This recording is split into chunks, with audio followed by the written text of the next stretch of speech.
Okay.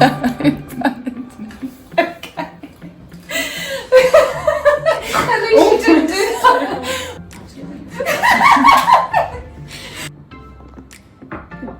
You can see me recording myself. What a vibe. Oh yeah, that was it. It was just to have a nice hot drink. Oh my god. That's not twitch. Can't believe that's all it was. Take it, 17. Hello and welcome back to the Plant Powered podcast. For anyone watching on YouTube, I'll put the link to the podcast in the description below. Otherwise, if you're listening on the podcast, you can also check out my YouTube channel if you want to see the whole video.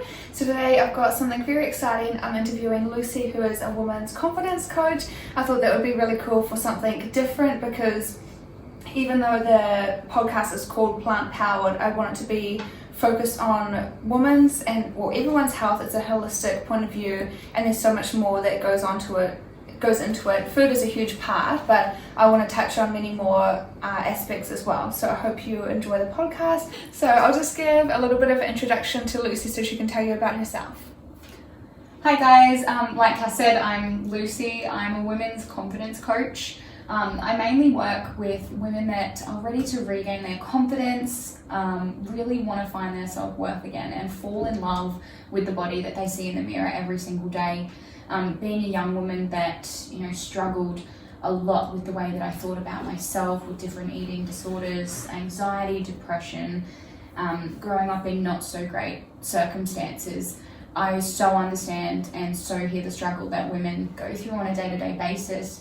So my passion is having women freed up of all of that stuff and really stepping into who they are, knowing their worth, and being powerful and bold and everything that you want to be for yourself. So question number one is, what do you think is the biggest factor holding back women from loving themselves? So with a lot of what I've talked about with women and then a lot of my own story as well, I think one of the biggest things is a fear of judgment. And not even necessarily a fear of judgment of other people, but a judgment that we have of ourselves unknowingly. Yeah, so it's this idea of, well, if I'm fully confident or if I'm fully being larger than life or being myself or doing that or enjoying what I do, what's everyone else going to think? What are they going to think of me if I'm being confident or if I'm doing this? So it's this fear and this idea that, well, if I do this and if I love myself, then people aren't going to like me because that's not how they know me as, or that's not what they know me to be. If I start saying my truth, if I start, setting boundaries and doing this and doing that, people aren't going to be happy with me. So a lot of the time with women, and what I see in my one-on-one coaching, is that women are so afraid of, well, if I put a boundary in place, my partner isn't going to love me. My partner's not going to like me. They're going to judge me, or they're going to do that. They're going to think this of me. So I think one of the biggest things that stops women is the opinions that other people have, and about, letting go of that and knowing, well, at the end of the day, if we're going to live into everyone else's expectations and what other people think of us, we're only sacrificing what we really want deep down. And we're only staying stuck in models of ourselves and versions of ourselves that aren't full and free, and not fully loving ourselves because of the judgment and the fear of what other people are going to think. So that's one of the biggest things that I had to work through, that I've worked through with a lot of women, is fucking off this idea of what other people think and doing what serves you the best purpose and what is going to work for you, so you can fully love yourself and feel free in who you are. Yeah, so I definitely think this idea of what other people think, 100%. Yeah. I think that's a really important one, but I kind of noticed that, in my own career, what I've noticed, people, I don't feel anywhere where I should be in life for my age, but people look up to me and think I'm successful. But the number one thing I've done is just try everything that interests me, and that's the number one thing, and I've failed more times than most people have even tried. So I think that's the main thing. You just gotta not worry if it's related to your career or pursuing something new or studying a business or starting a new hobby or even a new sport or something. Just people are going to think what they're going to think, but I think it's also who you surround yourself with, because if you're in a group who always strive for you to do your best because they're already doing their best, so they're not going to be jealous or bring you down, then that's going to really help you like take the leap and not worry so much about people's opinions and stuff. 100%. And also like being a leader in your life, like not waiting for that person to do the first thing or watching someone else do it and then be like, okay, now I have approval to do it. But knowing, okay, if I'm going to do this first, I'm going to do this for me, and if someone else wants to do it, so be it. If they don't want to do it, so be it as well. So 100% surrounding yourself with those people, and also being the catalyst of those people to come into your life so that you can start surrounding yourself with them is a really key thing. I think it's really important to do things that are meaningful to you even if other people don't understand. I've had a couple of, there's a couple things. Like when I started DJing, I had my debut was actually online, like streaming, because that's when we're in COVID, and then I surprised all my friends and I told them, I was like, you've got to listen to this guy who's playing after Charlie. And I was like, he's really good, and then I got them all to watch, and then it was me in the video. And I dyed my hair like magenta pink that morning as well, so it was really cool. But we invited these friends over, and this guy's girlfriend was there, and she was taking videos of me and sending it to her friend, laughing at me, saying that it's like so embarrassing and how could I ever like that music and why would I even do that? And like I completely shut down, but I didn't get told till a later date. So that's one example of just doing things anyway because it makes me happy. But also with the whole plant-based thing that I do, that's something that I really believe in. I'm so passionate about it. I quit my corporate job to do it full-time kind of thing. And I'll get like ridicule from people. People won't understand me. People will judge me, think I'm weird, think I'm an outcast. But it means so much to me that like it doesn't matter, because I know that I'm doing it for like a higher purpose, and I know that it can help people. So definitely like figuring out what your values are, and then or things that make you happy and things that you enjoy, and then just doing it anyway. 100%. 100%. What's your biggest tip on encouraging women to work together instead of feel threatened by each other? Because I know that definitely happens. Usually I'm pretty confident, but there's been some instances where even I've felt like threatened by other girls, then I might not come across in the right way or something, or sometimes I might be looking at a girl and complimenting them in my head, but they might think that I've got negative thoughts, so they might get the wrong idea and stuff. But how do we work together on supporting each other instead of like viewing each other as competition? For sure. So it's all about what's underneath the threat. So a lot of us in our brains, and especially as women, distort the actual feelings and take it out to like, I feel threatened by that woman. And what's underneath threat a lot of the time is comparison. And we're looking at other women and being like, well, why don't I look like that? Why aren't I that successful? Or why can't I be like that? And then we come across as, well, if I'm not that, then I have to compete to be like that. And what happens is that we're going down our lane and we're doing our thing and we're steering our course where we want it to be. And there's thousands of races that are running side by side from us. And as women, it's other women that are running side by side with us. And what we do is, instead of focusing on our lane, it's so easy to look across and be like, shit, they're 10 steps ahead of me. Or she's killing the game over there. It's not even something that I'm interested in, but she's killing it over there. And now I don't feel as good, or I feel like I'm not worthy, or I'm not doing the best job because she's doing that. Or she's killing that over there, or she's succeeding in this way. And we completely lose focus on what it is that we're actually doing. And then our barriers go up and we go, shit, I have to be like that, and why aren't I this good? Hello, resting bitch face, and all of this stuff. And what's underneath it is this idea of comparing. And like, it happens in any instances, whether it's in business, whether it's body shapes, the way someone carries themselves, confidence. And what happens is that when we start comparing, then we feel threatened and we start actually diminishing ourselves. So what happens with comparing is then, what do? We turn around and start talking negatively towards ourselves. And it's like, well, why the fuck am I not good enough? Why am I not like that? Why can't I be like this person? And you're laughing because like, we've all done it before. 100% we've all done it before. And this idea of like women being a threat has been instilled in us for generations and generations. Like, you and I aren't the first women to have felt threatened by other women. Like, I can guarantee the people that are going to be listening to this are not going to be the first women that have felt threatened by other women. Like, that is something that's handed down to us through, if we've got sisters, or from our mums or our grandparents, our grandmas, whatever it might be. Is like, that stuff doesn't necessarily just start with us. It's what we've been told. And, you know, when we're going through life, when it comes to, you know, getting boyfriends or doing the things, it's like, shit, I have to be the best one to be accepted and to be liked and to be wanted. Because then when I'm that, I feel like that. 100%. Yeah. And then, like, instead of this being a sisterhood type thing and a women empowering women and working together, we say all of these things, but low-key down on the surface, it's like, fuck, I want to be better than her. And it happens to a lot of people. Like, not all that long ago, there's days where it's happened to me and I'm like, shit, why are my friends so fit? Like, now I need to be fit. And it's not even necessarily something that I'm focused on. Yeah. But it's so easy to divert the attention off the lane and the race that we're trying to run because we focus on what other people are doing. Yeah. And then what we do is we lose track of what we're succeeding in and where we want to go and where we want to be, because then the threat comes in. And we have to put up these walls and these guards. And then a lot of us are like, well, why can't I have a successful girlfriend relationship? Like, why don't I have many girlfriends? Having girlfriends, I've just never been good at making friends. That's just been my thing. But I can almost guarantee that a lot of that is coded with those underlying stories that are being told of the women are threats. I have to compare to women. I'm not good enough if I'm not like her, if my body doesn't look like that, or I'm not doing this. And then we start putting all of these things on ourselves that actually aren't even us. Because we're trying to be like other people.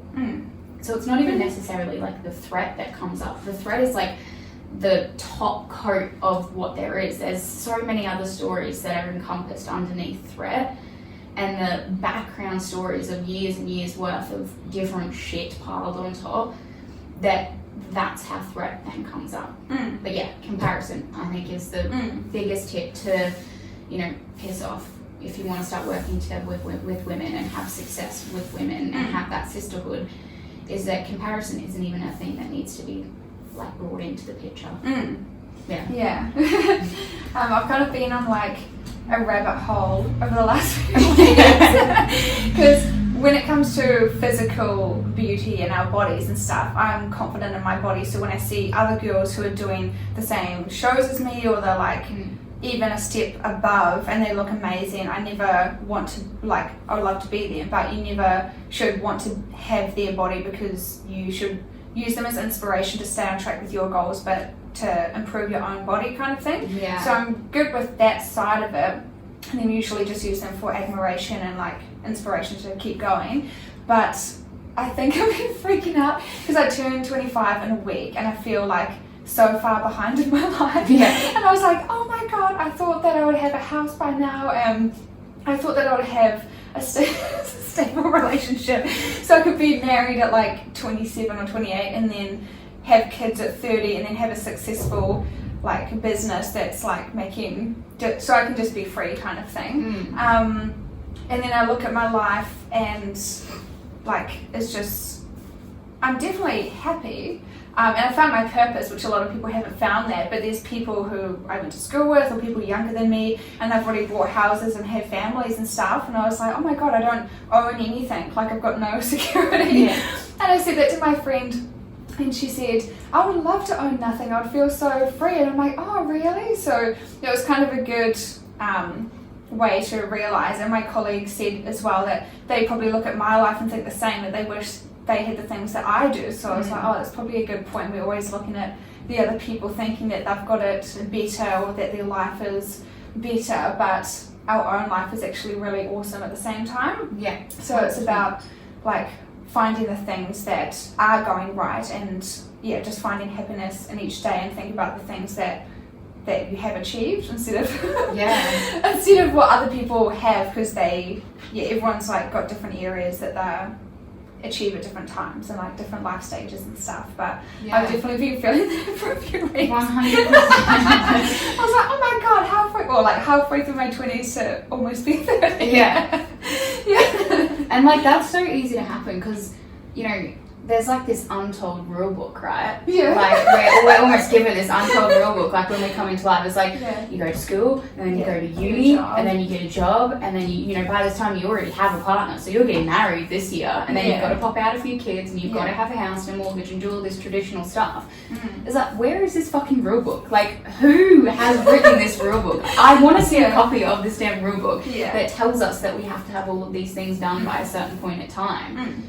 because there is no rule book. Like, there is literally no rule book. And like, when you realise, like, tear the fucking rule book up, throw it out, burn it, do whatever you want. And it frees shit up so much more. And it's like, holy shit, like, I'm only 25! Like, I've got how many more, like, 75 years more of living to do, you know what I mean? Like, yeah. And it is, like you said, so easy to put, like, your coloured lens on. Like, you know, we all have our different shade of glasses that we wear. Like, yours are blue, mine could be pink, your housemates could be purple. Yeah. And everything that I see is never going to be the same as what you see. So, and it comes back to the comparison. You know, your life is viewed in the way that, you know, you see it, which is completely different to the way that I would see it, which is completely different to the way that that person over there would see it. Yeah. And we all look at each other's lives in different ways. And, you know, like I said, it comes back to the comparing. It's like your life and all of our life, you don't have to look anything like anybody else's, but exactly what we want it to look like. Yeah, true.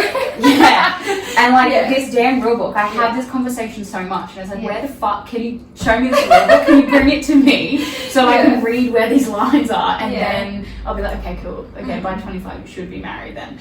Yeah. But there is no rule book. It's what we've been told. Yeah. That is complete and utter bullshit. Like 100%. Yeah. So how can we break down our beliefs and mindset around food to start seeing real results within our bodies?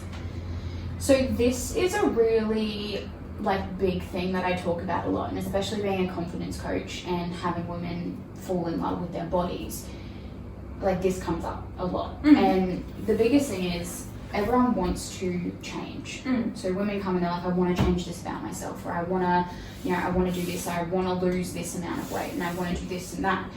And they go on diets, they change their exercise routines, and then before you know it, 2, 3, 4, 5 months down the track, things are back exactly where they were. And there's more weight put on, or they're not feeling good about themselves, they've lost motivation, and like their body isn't looking like that person over there. Yeah. And what a lot of it comes down to is the beliefs that go on in the background. And a lot of the beliefs of, you know, I'm not good enough, or I'm not worthy, or I'm not capable of that. And it's this idea, so we have this model that how our brain works, and it's this model how it's perspective, action, result. And so what happens is if we have a perspective or a belief in our mind of I'm not good enough, I'm not worthy, we're going to take actions that are in alignment with that. So the action or inaction, if that's your beliefs that are going on in the background, if it comes to wanting to do things with your body or get more trained up or get healthy or change your eating habits, if that's a belief that's going on, the action that you're going to take is going to get you further away from the result that you want. Because if you're waking up every morning and you're saying to yourself, unknowingly, I'm not good enough, I'm not worthy, I'm not capable, your actions are going to be, well, I feel like shit, I'm actually not going to go to the gym, I'm going to feel like my anxiety is going to, you know, come rearing up to the rooftop. I'm going to eat pretty good during the day, and then when it comes to 8 o'clock at night, I'm going to have a bag of M&Ms or a chocolate bar, or I'm going to do something. And then the result is you jump on the scale the next morning and your weight's gone up by 400 or 500 grams. And what happens is a lot of people keep going back and forth between the action result. Okay, I didn't get the result I wanted, so I'm going to go back to the action. I'm going to go back to the drawing board and try something different. Yet time and time again, it's continuously at the end of the day, still the same action, still the same result, still the same action, still the same result. And what we forget to do is to go that step back further and change or not change, but rewrite that perspective and rewrite the belief that's going on in the background. So understanding where it's coming from, you know, when the fuck did I make the decision that I'm not good enough, or that I'm not capable, or that I can't do that, or I'm not worthy of feeling good in my own skin. And what happens when we rewrite that story is because it is more often than not unconscious, like it is happening outside of us even being aware of it. So when we become aware of it, you can start putting those patterns in place and the things to start rewriting it. So if you're putting over the top of I'm not good enough with actually no shit, I am good enough, I am worthy, I do deserve this, the action that you're going to take is in alignment with that belief. So you're going to take the action that's like, you know what, I am worthy enough to go to the gym and feel healthy in my skin and feel good about myself. I'm not going to sit down after dinner and self-sabotage and eat a lot of chocolate or go to Macca's because it's quick and easy. And then the results that we see are, okay, I'm dropping weight, okay, I'm feeling healthy in my skin, I'm feeling good about myself. And then at the end of the day, our weight doesn't define our worth. It's one of the biggest things. Like most of my teenage life, like I struggled with bulimia, eating disorders and all of this type of stuff. And it was because I was so fixated on this idea that my weight meant that I was worthy. You know, if I could fit into a size 8, 6, 4, then that's it. I've made it in life. I have peaked. And what I had to do was rewrite that belief of actually, you know, I'm worthy no matter what shape or form or way that my body comes in, no matter if I wear a size 8 or a size 12 or whatever it might be. Is that our worth isn't necessarily, it definitely isn't defined in what our bodies look like. It's defined in the way that we think and we feel about ourselves. And that comes back to the stories that are going on in the background. And when we eat different foods, like, this is going to sound a bit like woo-woo, like, but if we eat from a place of good intention and, you know, you eat, you know, a piece of pizza and you're like, fuck, this is so good and this is going to be so good for my body and, you know, I don't feel guilty for having a bit of gluten or whatever it might be, is that energetically your body knows that. Because you're not saying to yourself, fuck, you need to feel guilty, you should be eating this. You're not having that stagnant, like, emotion and energy in your body. So when you're eating from a place of good intention, of this is nourishing me, this is doing good for me, like, your body's going to know that and it's going to be aware of it. And so you're not going to, like, keep all that pent up energy and bad shit inside of you. Whereas you could do the exact same thing with a salad and be like, fuck, I shouldn't be eating, I need to skip lunch, like, I can't eat this food. And you put it in and your body knows that automatically because you're telling yourself, fuck, you shouldn't be eating this, you shouldn't be doing that, you shouldn't be taking this in. And then your body just stores that in a negative space, and it doesn't use that energy that you just put in as a positive output. And it just continues to hold it. And that can be a massive reason why a lot of women don't see results in, you know, changing their food or increasing their exercise or their diets and stuff, because of all of this stuff that goes on under the surface.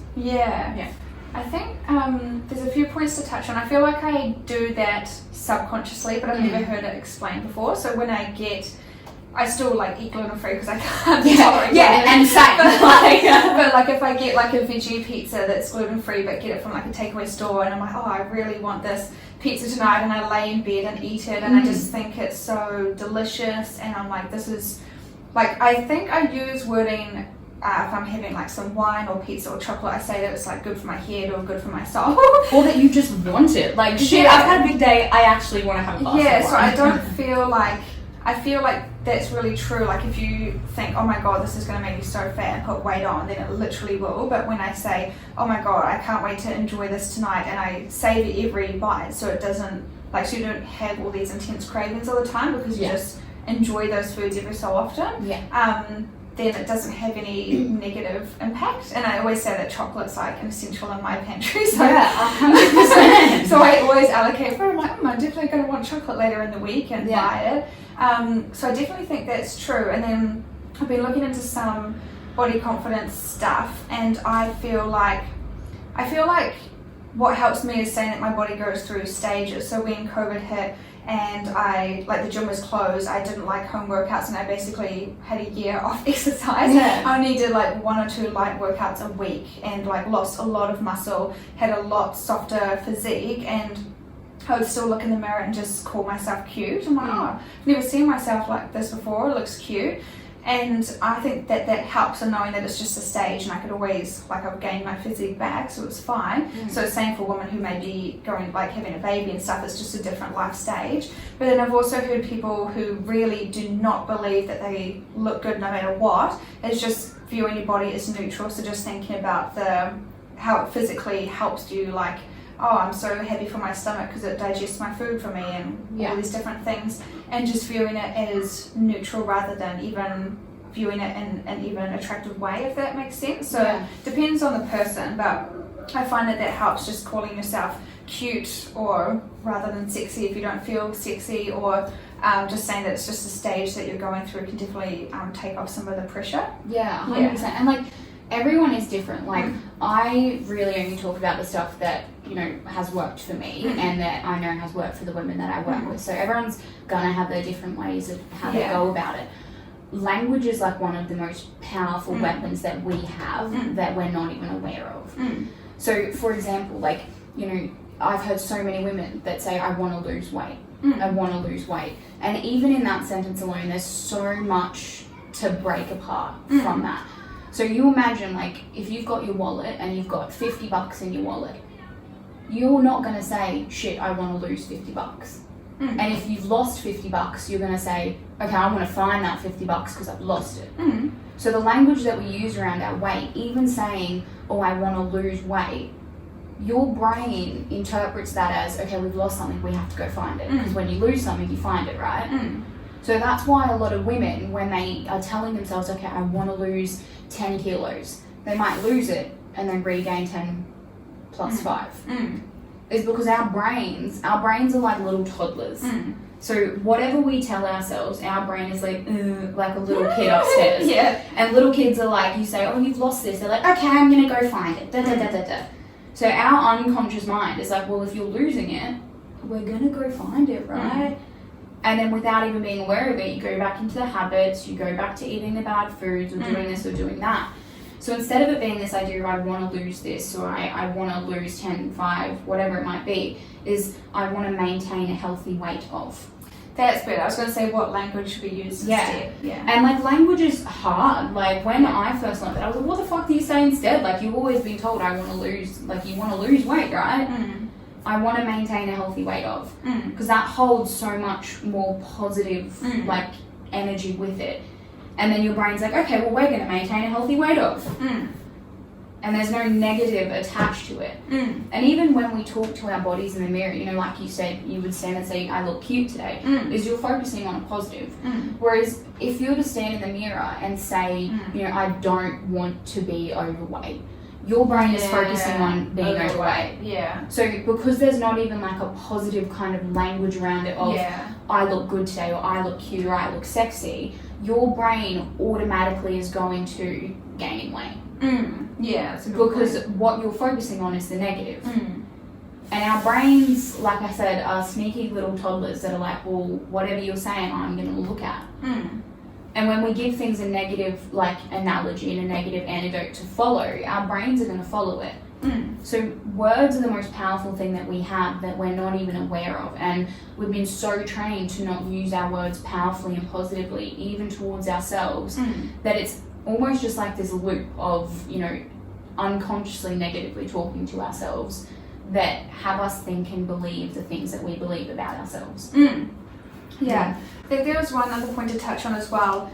It's usually frowned upon if you think someone like loves themselves. Like I just hear people say, oh, she just loves herself. But I think that's one of the most important parts, because that's where you get the language from, and you've got to feel worthy. And that's why I do treat my body with respect with my food and stuff, because I respect myself. So I think you have to love yourself to some extent to even like get on the right path. 100%. Self-love is like the absolute go-to. And you know, I was speaking to someone the other day about this idea that a lot of people associate confidence and feeling good about yourself as cockiness, or it's like an overcompensation for feeling shit deep down. So there's this idea that you're not allowed to just feel confident, or you're not allowed to just feel happy about yourself, because that means that you're or you're cocky, or you're this, or you're that. And the one thing, like this kind of like going off topic now, but it just like made me think of it, is that people will only point out those things, and people project what they feel. So perception is projection. And I found, you know, I was only going back to the way that I used to think when I was in high school, but looking at the way that I think now. And I was like, shit, I used to ridicule the fuck out of the girls that were confident and could speak their truth and do their thing, because I was jealous that I couldn't. So instead of dealing with my own shit, I was like, I'm going to make sure they know that I'm not happy with them being confident. And it's in every way. It's like behavior sees behavior. Projection is perception. So what we think about other people, if you're saying, you know, that person's cocky, or that person's this, or they're being over the top, it's not that person's thing. It's do a 180 flip, and more often than not, it's what's inside of you. Whether it's jealousy, whether it's you're comparing yourself to the way that person's acting, you wish that you could be like that, or you feel threatened by them. Is that a lot of the time what you see in other people is a reflection of what's going on inside of you. Sure. So what are your thoughts on how restricting food can stress out our bodies and disrupt our hormones? I love this question. Okay, so hormones are like literally one of the most like sensitive things in our bodies that a lot of people aren't really aware of. And especially when it comes to, you know, food and that restricting it and that stress that's put in our bodies. Because you think about it, when you're, you know, going through like a cut phase, or you're on a diet and you're eating minimal amount of food, your body is burning itself. So like you're losing weight because your body is burning itself, right? So that's so much internal stress on your system, because it's like eating away at itself to, you know, get your physique where you want to get your physique, or get your weight where you want to get your weight. And what happens if your body is under that prolonged amount of stress? So say for a lot of young girls, when they're like, I want to be super skinny, and they starve themselves for weeks and weeks on end, is that can affect your period. It can affect your hormones, which then affects your mood, your skin, your gut health, your stress levels, whatever it might be, because that internal stress is going on. So that plays out in a way that your body is then under a fight or flight response, because there's that restriction and that internal stress in your body. Your system goes into a fight or flight, and there's like fight, flight, fawn, and freeze. But your body goes into a fight or flight mode. So what happens with all of the energy in your body is it goes to your brain, your lungs, and your heart. It only goes to your vital organs, because in the fight or flight, your body is like, hey shit, we either need to run away from the saber-toothed tiger, or we need to fight to make sure that we stay alive. So your brain isn't like sending any signals to your stomach, so your digestion, your gut health, and it isn't sending any signals to your uterus or where your hormones are. So our hormones are so precious, so precious. And as soon as those signals are cut off because of the prolonged stress and restrictions that we're putting on food, is our body is like, well fuck, you're not even a thought right now. Is then our periods get fucked up. And a lot of women, you know, don't have periods for months on end, or they have periods every 2 weeks, or, you know, it's really painful, or there's trouble when it comes to wanting to conceive babies. A lot of people have really, really terrible gut health. Their digestion, their bowel movements, all of this stuff is really bad. And it's like, oh my God, I don't know what's happening to me. I don't know what's happening to me. Is your body is in that fight or flight. And it's not even thinking about those things that are going on. So when there's that prolonged stress and, you know, your body is in that system of then adrenal fatigue and it's run down and you're exhausted, is that if you're not making those adjustments of, okay, I'm going to nourish myself with this food, or I'm going to try eliminate the external stress that I'm putting on myself through my food restrictions, is your body is just going to continue to run on that fight or flight. Is going to continuously do that and continuously neglect some of the most important parts of your body. Like, while your brain, your heart, and your lungs are super duper important, so are your hormones for regulating your entire system. And so is your gut health, because it's your gut health. Like, your gut health is so important. Like, that stuff can contribute to your moods, to your libido, to your immunity. Whether you get really sick all the time, whether you get bloated after you eat meals, whether you have gastro, heartburn, like all of these things are contributed to when our body is put under so much stress. And hormones, and especially women with periods, like, I've jotted down notes because I don't want to like miss any of this, is talking about hormones. As women, we have 4 stages to our period. So we have our menstruation, we have our follicular phase, we have our ovulation phase, and then we have our luteal phase. And a lot of women don't know that those different phases come with needing to give your body different things.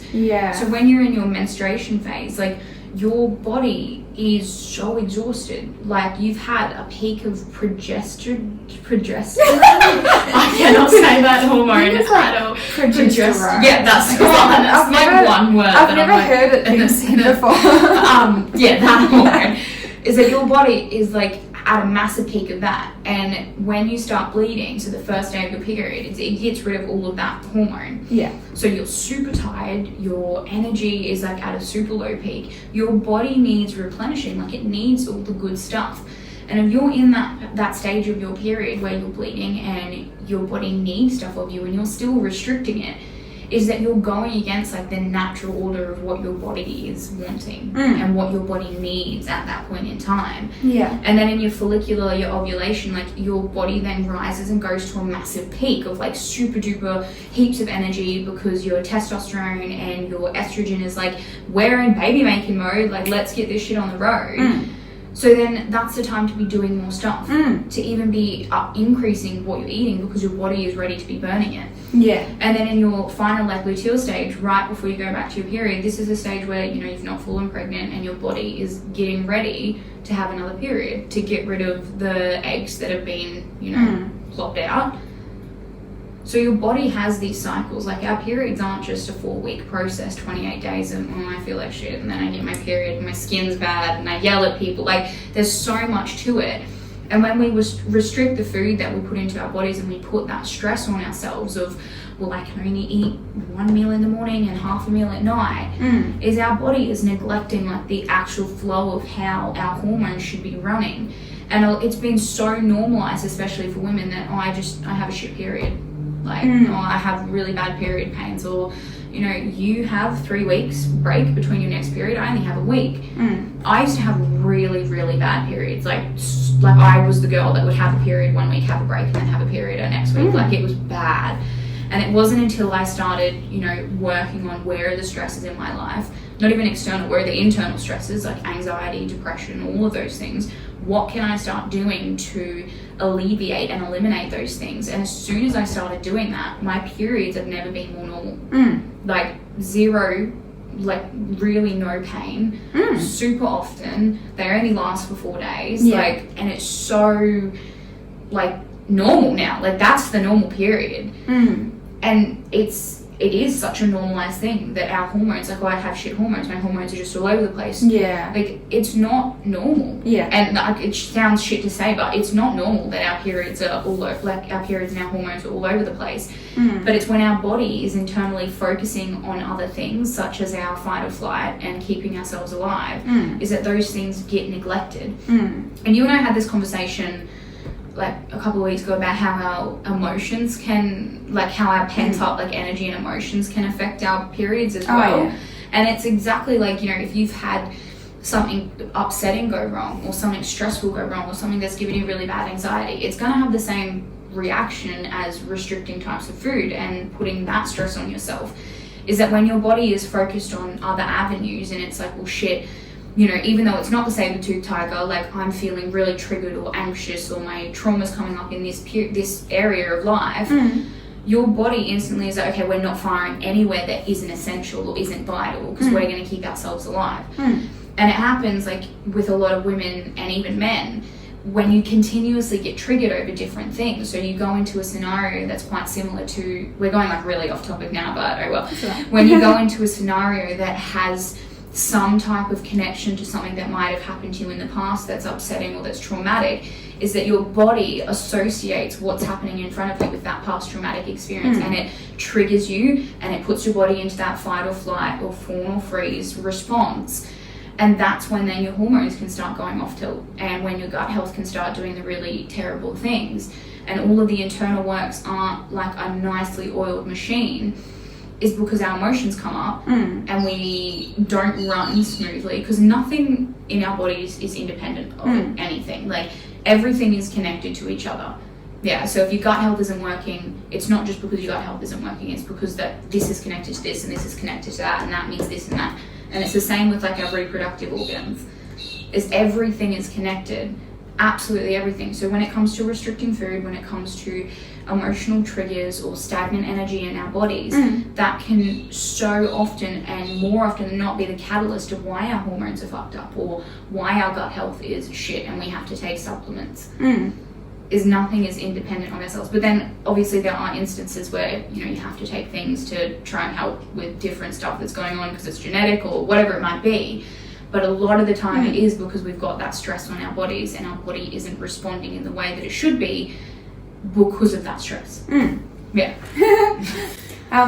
There's been a couple of things that I've learned. I feel like people never really talk about periods. I haven't like heard it explained like that since sex ed at school, like for that long. Yeah. So I don't really like think about it often, I think, because it's like got the stigma that it's gross and stuff, but I didn't even know for years that up until I met this girl, I got invited on a retreat for the protein company who I'm an ambassador for. That was amazing. But this one girl, she does workouts based around your cycle, and I've never heard of that. I was like, that's a good idea. Then it makes sense because sometimes I feel like I've got heaps of energy and can lift super heavy, then sometimes I'm struggling to lift the weight and just want to do like yoga and walk the dog and skip the gym. So I've learned to be really kind to myself, probably even just this year or since COVID, since my life hasn't been so extreme and stressful, and I've actually slept for the first time in my life. But now I'm just really kind to myself, and if I want to eat chocolate, I give it to myself, or if I want to spend like... It doesn't happen often, but there's been a couple of days I've had to stay in bed till like 3 o'clock in the afternoon, and I've done it and like then feel better. So our body obviously needs that for a reason. So instead of feeling guilty and getting angry at myself, I just ask myself why. That's something that I do a lot. And then the other thing I've found for like reproductive or period health, I think lots of women are scared of eating fat because they think it makes you fat, but even from a bodybuilder perspective, fat is like the most calorie dense for what you get out of it. But I add, I don't know if it's the be or end all, but I add heaps of seeds to my cooking and stuff. And even if I do stir fries, I chuck in whole handfuls of pumpkin seeds, or put sunflower seeds to my salads, or put chia seeds into your oats or smoothies, or eating like trail mix of like raw nuts and stuff during the day.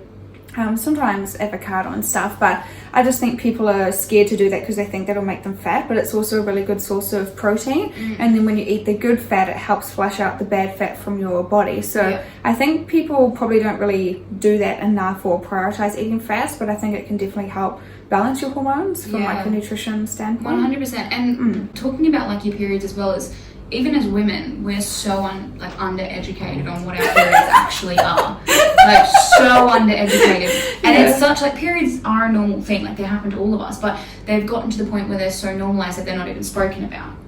Like, at all. And when you mention, you know, having workouts that are specific to where you're at on your period, is it makes sense. Like, if you're feeling like you're dragging your ass on the ground because you're in your menstruation phase and you can barely get out of bed, going to the gym and doing a massive cardio hit and lifting the heavy weights, so much stress on what your body is giving you the signs to be like, sis, chill. Like, chill the fuck out. And we've been told, oh, just soldier on. Like, it's just your period. Just soldier on, it can't be that bad. Like, there is such a shift of hormone increases and decreases going on within that 4 weeks that, you know, you have to do what your body is feeling. When you're going through your phase of bleeding, like, you have to listen to that your body needs rest. Because going out and doing the big workouts or doing heaps of stuff is going against the natural order of what your body wants and can actually, in the long run, fuck up your hormones more than it's going to do you any good. And it's not weak, it's not bad, it doesn't mean anything to not want to do shit when you're feeling and going through those phases. Like, it's normal, it's okay to not want to do anything. Like, I had my period a couple of weeks ago, and I said at the beginning of the week, like, I'm going to go to the gym, like, every day this week. I got my period on Monday, and I was like, oh, I feel tired as shit. I'm going to go and do some light stuff, or I'm going to take my dog for a walk, or I'm going to do this, and not feel guilty about it. Like, not feel bad about listening to what our bodies need. And actually, you know, giving ourselves acknowledgement and being kind, like you said, to what you need. And when you think about it, like, your body is doing some intense stuff. Like, the entire lining of your uterus is, like, falling out of you. Like, you know, when you put it like that, you know what I mean? Like, it is literally, like, falling out of you. Yeah, like, when you're on your period and the lining of your uterus is coming out, you need to, like you said, be giving yourself those healthy foods to replenish what's coming out of you. Is because, you know, your energy is at its lowest point, so you want to be putting things into your body that are going to be replenishing that energy and being nice to yourself, instead of being like, oh shit, like, I have to starve myself, or I can continuously have to restrict my food. Just because I'm on my period doesn't make it any different. It so makes it different. So makes it different. Because you have to be putting in what's coming out of you. And that's like a really big process of having your period every month. There's a lot of, you know, minerals, of freaking all the good stuff that you've been putting inside of yourself, all your hormones coming out of you in one foul swoop. So you then have to do that extra work to replenish it and top those levels up. Yeah, I think that's a really good way to put it. I just like to recommend to people to eat, like obviously eat heaps of nice veggies and stuff. But if you do crave those treat foods, then just have it because you want it for a reason. Like if you want chocolate, or maybe you want to make like a raw slice made from cacao powder or something with nuts and stuff, so it's got more nourishment to it, or make a smoothie with cacao powder so it's still that nice chocolatey hit.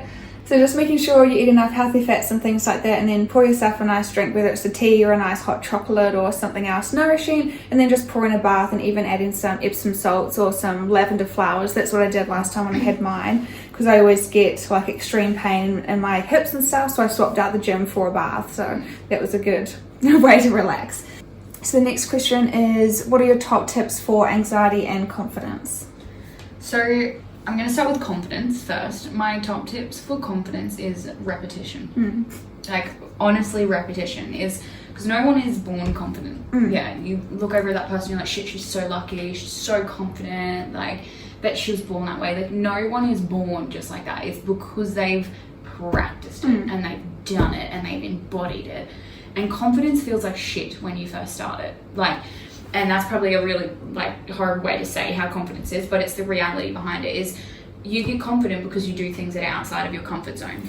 Yeah. The things that we're all confident in now, I can almost guarantee that at one point in time you weren't confident in them. Having face-to-face conversations, looking people in the eyes, wearing a dress that you want to wear, wearing the bikini, doing whatever it might be, is that at one point in time that felt weird and it felt out of your comfort zone and out of your realm that you wanted to be in.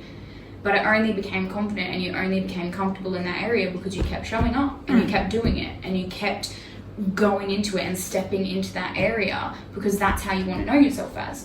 So if you want to be the girl that, you know, can speak her truth and have those conversations and feel confident in her skin and wear the dress, there's no magic pill to be given that's like, okay, you are doubly confident now.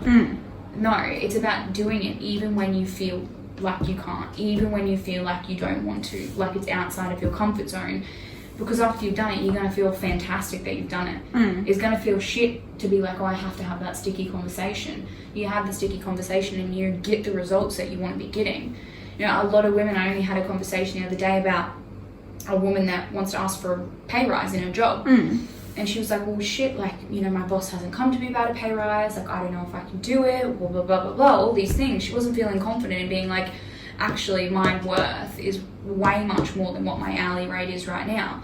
And she felt like shit even thinking about having to have that conversation and go to her boss and be like, oh, I think that I know that I'm worth this. Like, I want my hourly rate to be this. But what she found for herself after she had that conversation is her boss was like, yeah, okay, cool. Okay, sweet. And she got the result that she wanted to get.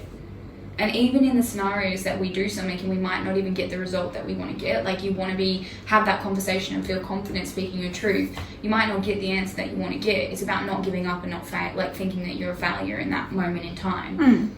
Because the thing about confidence is you've got to be prepared to get knocked down, to get your knees dirty, to fall over, and to get back up again and know where you want to be going and know what you want. And if you want confidence, I can almost guarantee to you that you're going to get knocked over every now and again. And you're going to be told you can't do that or you can't be this. And it's about repeating the same thing and practicing what you want for yourself. And I can guarantee you is when you start focusing on wanting your confidence and wanting to do those things, your brain isn't focusing on the anxiety that you have attached to it. And I used to have anxiety like all get out of here. Like I was on medication for anxiety and depression when I was like 12 and 13, like really, really young. And I decided after a really short amount of time to come off that because that wasn't, you know, the route that I wanted to go down. So I've struggled with anxiety for most of my life. And the thing is with anxiety is there's no real special pill for it. Like there are still days where I feel anxious and where my anxiety will come up in different situations. What I've learned to do is not fucking beat myself up over having it and not be like, well, why am I feeling anxious? I've done the work. I shouldn't be feeling like this. What's wrong with me? Is that sometimes it just happens. Sometimes it just comes up. Your anxiety doesn't define who you are as a person. Like you're not, like I'm not an anxious person. I'm a person that feels anxiety. And I'm a person that every now and again feels anxious in different situations. And it's not who I am. It's not what I am. It's just a part of what comes up every now and again. And my major tip for dealing with anxiety is not giving your anxiety a reason. So like a lot of people feel anxious and they're like, I feel anxious and now this is affected and that's affected and why am I feeling like this and let me judge myself and let me do that. It's okay to just have an anxious day and give yourself the space. You know, one of the things that I say is, how are you partnering yourself through the way that you're feeling? So what self-care are you doing for yourself on the days that you feel anxious? Are you going to the beach and grounding yourself? Or are you having the hot chocolate in the bath? What are you doing to, you know, tell yourself it's okay that I feel like this? And instead of it being a bad thing, like we've given anxiety in our world such a bad, you know, analogy, and we've given it such a negative thing, like, oh my God, you feel anxiety? What the heck? No, like anxiety is just a thing that follows through a lot of people's lives. And the better that we become with talking to ourselves through our anxiety and looking at our anxiety from a more positive light, is the less grip that it has on us. And I've worked through a lot of my anxiety, and I remember one of the things that I used to do is whenever I would feel anxious, and no matter where I was, so I was in the shops once and I felt anxious, and my thing was to myself is, wherever I feel anxious, I'm going to do the chicken dance. Because instead of my brain feeling anxious about something, I'm focusing on the fact that I look like a fucking idiot dancing in the shop. And my brain wasn't going to, oh my God, I'm feeling anxious, now I need to go home, now I need to do this, oh my God. Is that I put a pattern in there and I interrupted my anxious thoughts and my anxious thinking. And it's all about becoming aware of it. Like confidence, overcoming anxiety is repetition. Is like, I'm not sure if you've ever experienced it, but when you go get into your little anxious things, is our brain's like, oh my God, let's go in the loop. Now let's go down the rabbit hole. Now let's go into this dark place. Is if you can become really good at, as soon as those thoughts come in, start picking it up. And being like, I'm feeling anxious. Okay, it's just anxiety. I'm feeling anxious. My life's not anxious. I'm not anxious. I'm not falling apart. I'm just feeling anxious right now. And breaking those patterns from the very get-go. And trust me, like, you won't be great at it to start with. I fucking wasn't. It would be like 5-10 minutes and I'm like, oh, I'm in the rabbit hole. God damn it. But you just become faster and faster the more that you practice it, and the more repetition you do towards both of these things, the better you get at it. I think today was like the first time I've had anxiety. Usually, like I was just explaining to Lucy earlier that usually I kind of live in a happy bubble, and I've been told it's blind optimism, which I don't think is a bad thing, because at least I just find the good in each day, and I'm like, yeah, everything will be just fine in the future, and like it's a very simple way of thinking. But then last night I was getting worried about stuff, and this morning I basically woke up in a panic attack, and it lasted for like from the moment I woke up till I got here, so like 3 p.m. I was freaking out the whole day, and I've never really had that before. But I had to call there's like this online helpline that you can call a counsellor for free if you ever need to talk to someone, or they've helped me get out of panic attacks before. And he told me to do journaling, which I'm still like new to, so I wrote down all my thoughts, and he said to more just focus on like the present moment instead of what's going to happen in the future, what goals to be working towards. It was more stress over COVID and stuff, because you just don't know what's going to happen, and like the uncertainty and lack of control.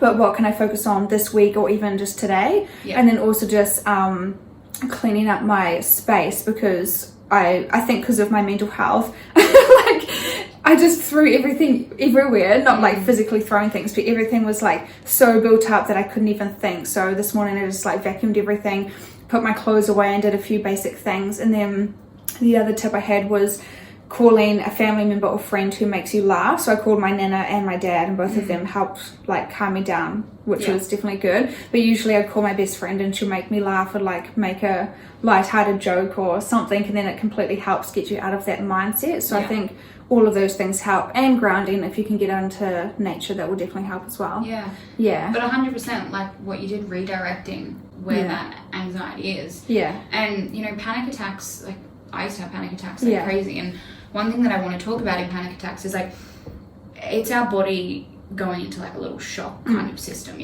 So when I used to have my bad panic attacks, I used to sit and shake, like physically shake, and I used to be like, what the fuck is wrong with me? Like, why am I shaking? Why am I feeling like this? And our body shakes when it's releasing stuff. I felt like I kind of Yesterday, like, I was laying in bed, I was so exhausted, which never usually happens, but I basically stayed in bed till 3:30 because I just couldn't get up, and every time I did I felt dizzy, but I felt like jittery but exhausted at the same time, and I don't know, it was like I was too tired, but I was like so jittery that I couldn't lay down either, so it was probably the start of that. Yeah, and like our body, so when we've got like shit going on, so whether it's anxiety or stress, or like in this instance we're talking about anxiety, is that's like in our system, so we need to naturally have a physical response to get that out of our system. So that's why I will always recommend having an awesome cry, like literally crying as much as you need to cry, and then shaking. Like when you think about animals in the animal kingdom, when they've gone into like a traumatic experience, say like a baby's about to get eaten by something, afterwards it will sit and shake and shake and shake, because that's how it gets stress out of its system. That's how it gets that like anxiety and stuff out of its system. So as humans, it's been like dubbed weird, or you're a crazy person if you sit and shake when you're feeling anxious, or you sit and shake when you're releasing something. But that's our body's physical reaction to getting that energy out. Because when you don't do that, that energy then stays in you, and that's when the panic attacks get even higher. That's when the anxiety becomes even louder, because it's just like on top of the other of suppressing that down and not releasing it out. So a massive tip for when you have anxiety or when you're having a panic attack, do something physical, shake, cry, punch a pillow, scream, do whatever you need to do to release that out of your body, so it's not just being stored for the next time you have an anxiety attack, it's an even bigger one. Yeah, that definitely makes sense. But I've definitely felt like I've had panic attacks crying before and like being fully shaky, but I didn't really know why. But yeah, it's a good point. I definitely cry like more than people probably think, but then I think it definitely helps, because then I definitely cried so much last night and then just woke up and I was still anxious because I've never really had an anxious day before, but usually by the next morning I'm like, a new day, and like make my coffee and just carry on kind of thing. So if I do feel like upset in the midday or like afternoon, I usually just write the day off and like kind of wait till the next day. I don't know like if it's better to get it over and done with and carry on, but usually you get so tired from crying and stuff, so usually I kind of just write off the day and then just let myself relax and watch some videos or something, and then just start the next day fresh. It's everyone's different, you know. What's going to work for you, writing the day off, is what works for you. It might not work for the person next to you or for this person over there, but once again, there's no fucking rule book on how you should be dealing with stuff. Like, deal with it in whatever way works for you, and respect that for yourself. Like, if you're having an anxious day and you don't feel like doing jack shit, don't do jack shit. Don't push yourself to do something that you really don't feel like doing, because then that's when burnout comes. That's when you feel even more anxious, because you're like, shit, I'm not respecting that I actually want to go lay down. I'm trying to do stuff, and now I feel shitter about myself. Is that what's going to work for you is going to work for you. It might not work for the person next to you, but we all have our own ways of dealing with that type of stuff. So how can you use more positive self-talk instead of pulling ourselves apart physically and mentally? So we kind of spoke about this before, about words being the most powerful weapon that we have, and we're not even aware of it. So I always do this thing, and I do it to myself, is when you walk past a mirror, or when you see a reflection of yourself in your phone, or you open your Snap and your head's like this down here, more often than not, a lot of people will walk past a mirror and the first thing that comes to their mind is, shit, I don't look good in that outfit. Unconsciously. Oh, I don't look good, or I don't like the way that I'm looking there, or I could look better here. And my invitation for everyone is start replacing that with positive things, and start catching yourself on the negative shit that you've been trained to tell yourself.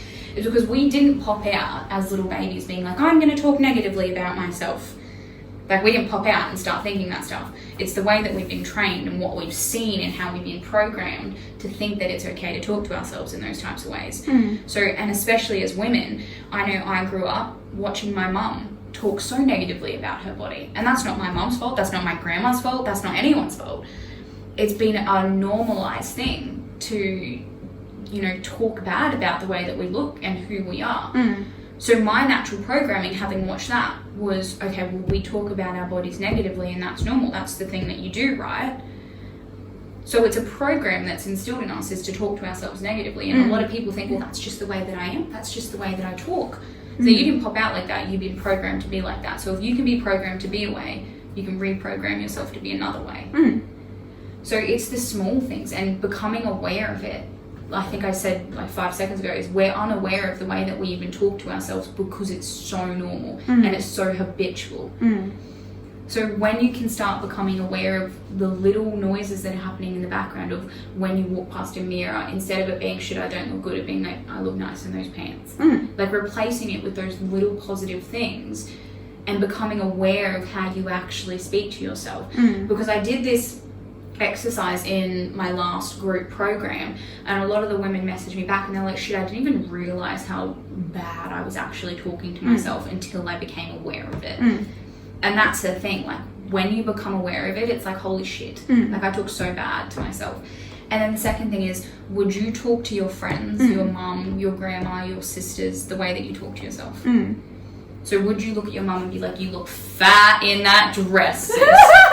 I can almost guarantee that none of us would. Yeah. But we normalize it to talk to ourselves in that way because it's just us. Yeah, like we wouldn't talk to other people in the way that we talk to ourselves. You know, I used to talk to myself so badly, but I would not even talk to my girlfriends like that because that's mean. But when it's to us, it's not mean, it's normal.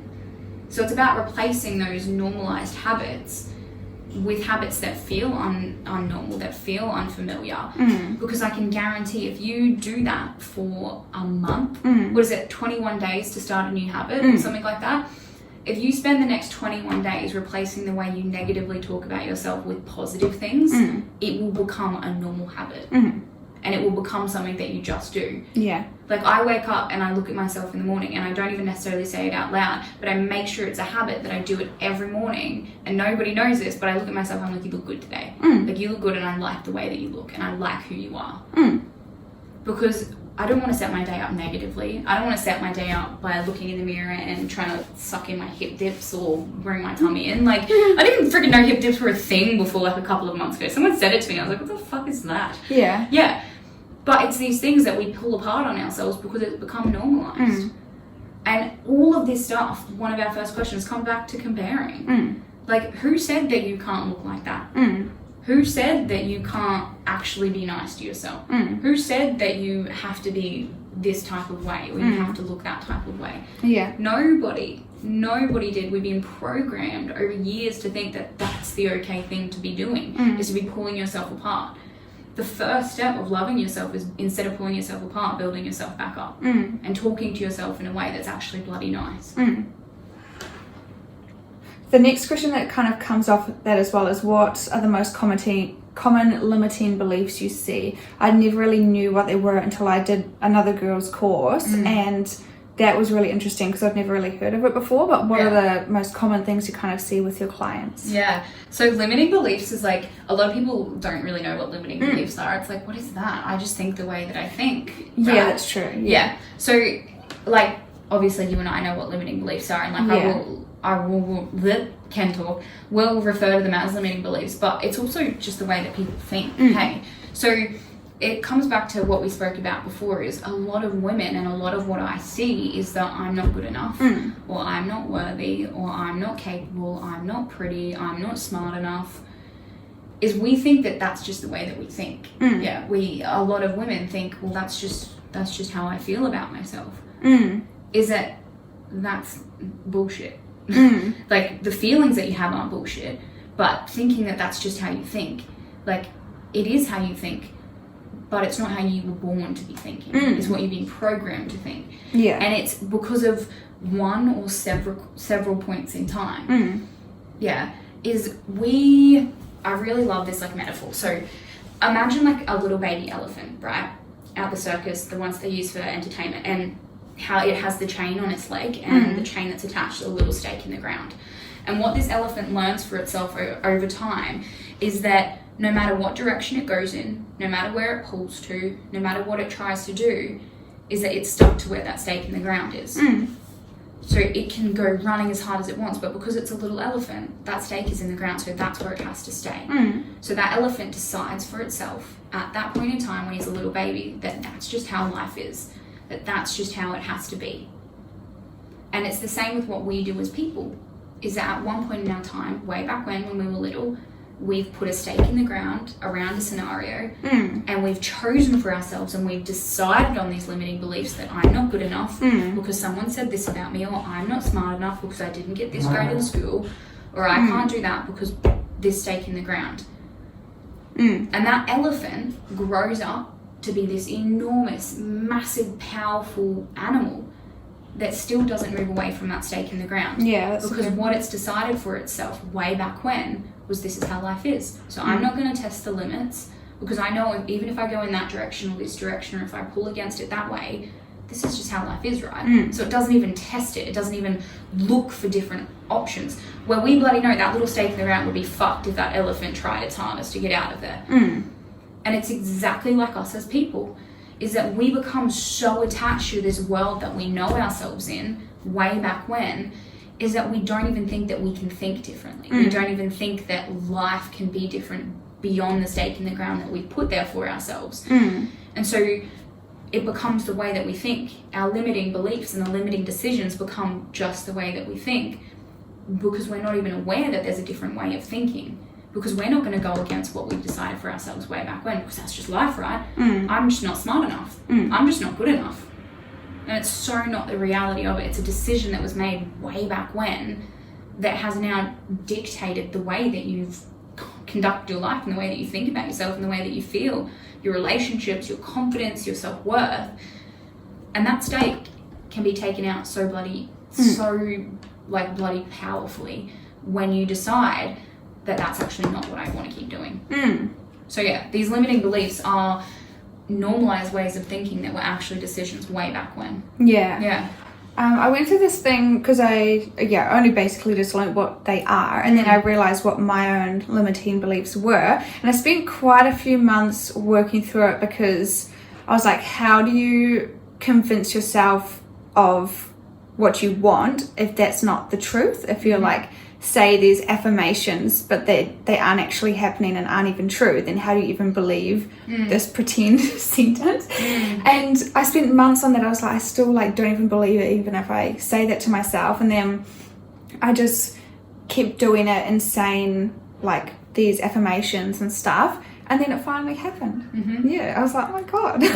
Repetition, hey, everything takes time. But I think it's from people who have shortcomings, or they've tried to achieve a goal and haven't, or things that they're just not good at. I know one of my limiting beliefs is probably that I'm bad at maths and accounting, because I was bad at it through primary school. I had the worst teachers. Then it was in my degree, it was the class I always nearly failed. I didn't get on, or I didn't learn well from the teachers that I had there. And then even still trying to do it, it's still confusing. So I'm like, oh my god, I just can't do numbers. I'm really bad at it. So now I don't 100% believe it yet, but I'm like, yeah, I'm great at numbers. And just keep trying to tell myself the opposite. And I know how to do it and stuff. So it's just rewording it. But most women would usually have it with things about their exterior appearance and stuff, and feeling like they're not good enough. So how can you feel like you are? How can you, step into your power and build up your self-worth about your personality and stuff? Then you will start to feel worthy on the outside, if that makes sense. Yes. And the thing following that is there's two things. So imagine you and I have been quite lucky. Not lucky, we've been committed. We've started doing the work on ourselves young, relatively young. Oh, I didn't even think about that. I just thought it was normal. No, but I'm 20, you're 25. So we've only got, it's still a lot of years, but 20 and 25 years of reprogramming to, filter through. A lot of women start this stuff when they're in their middle-aged lives. So when you put it in a perspective of, you've had let's say 40 years of programming to think a certain way, of to feel certain things, of to believe certain things, it's going to take more than a couple of months to rewrite those programmings. And it's only hard, it's only difficult because you're going against the natural grain of what you've seen yourself as. Is it the breakdowns and the tricky shit comes because we're going back beyond what we know ourselves as. We're rewriting years and years and years worth of programming, and it's not about changing. A lot of people think that I have to change myself to be better, how many times have we tried to change shit about ourselves and it's never fucking worked? You know what I mean? It's not about changing. This stuff is about getting, like, stripping the shit off and getting you back to your version that you were before all of it was put onto you. So you're not changing yourself, you're going back to who you were before you were programmed to be this certain way. And it takes time, it takes repetition, and it took months for you because you've had 25 years of it, you know, all that shit being put on. And it took me years because of all that shit being put on. Is that sometimes, it can be a quick fix. Like, there has been things that's like light bulb moment, sweet, taking that on, let's go. It took me like 2 to 3 years to get over, like, not even get over, but start filtering through all of my shit that was making me feel shit about life. Like, it takes time, and especially if you start it later on in life, it's gonna feel tricky and it's gonna feel like there's resistance because there's been years and years worth of things that have been built up and put on you to make you believe that you are this certain type of human and that you aren't good enough or aren't worthy enough. So we're stripping back all of that stuff to have you who you were before it was put on you. Yeah, I think some of it can come down to, like, our beliefs of our story. So when I was working through my personal limiting beliefs, it's like life, that was all I'd known about my life. I'd always had this one struggle for ages kind of thing, and I'm still probably going to go through it again because life is a roller coaster. But I just had this one struggle forever, and I just keep telling myself that story. Even though I had a goal to get this certain thing, you really have to believe it kind of thing. And I think a lot of people, what I might have done is like blame it on that anyway, like, oh, I really want this but I can't because this is just the way it is. So you're just creating an excuse for yourself, so it's really hard to like come to terms with that. But then if you finally can, just keep building up your self-worth and knowing that you deserve whatever it is that you want, and then it should come to you in due time. In due time. And it is tricky. Like, I am never going to sit here and be like, you know, it's easy. This stuff is seamless, it's easy. Sometimes it can be. More often than not, it is tricky and it's hard, and it comes with the breakdowns and the having to give yourself a good look in the mirror and go toe to toe with the shit that you've been writing for yourself. Is because you kind of said it before, but you physically cannot have results and excuses at the same time. Is that you can either have the results with the struggle, knowing what you've done, or you can have the excuses and never get to where you want to get to. Yeah, that's a good point. Okay. So that brings us to the end of our podcast. Thank you so much to Lucy for joining me. That was lots of fun. Yes, it was. Very, very deep. We covered so many different topics. So I hope that heaps of you find it really helpful and educational and help you look at your health and nourishing your body from such a wider scope, because there's so much that goes into it. So do you want to just talk about where people can find you and if they do want to book you for coaching and stuff? Yeah, for sure. So I currently at the moment do one-on-one coaching, and I also do breakthrough sessions. The main thing that people come to me for is the one-on-one coaching for that intimate, lengthy contact with each other. So my main source of people finding me is on my Instagram, and my handle is Lucy Jane Busby, or on my website, www.lucyjanebusby.com. But yeah, flick me through a message if you want to get in touch. If anything that we've spoken about today like lands for you, if it triggers you, triggers are also a good one to start working on. That's true. Because if it's triggered you, like, we've learned that. But yeah, send me a message, get in touch, especially women. Like, this is something that's really, really important for women to be jumping on board with, and really stepping into your power and acknowledging who you are and where you want to be going, and really fucking like being so full of your confidence and your worth and loving your body. So yeah, either my Instagram or my website are the main go-tos. Beautiful. Cool. Well, thank you so much for listening, everyone. I hope you enjoyed it, and stay tuned for more awesome interviews and other podcasts and stuff in the future. So thank you. We'll see you next time.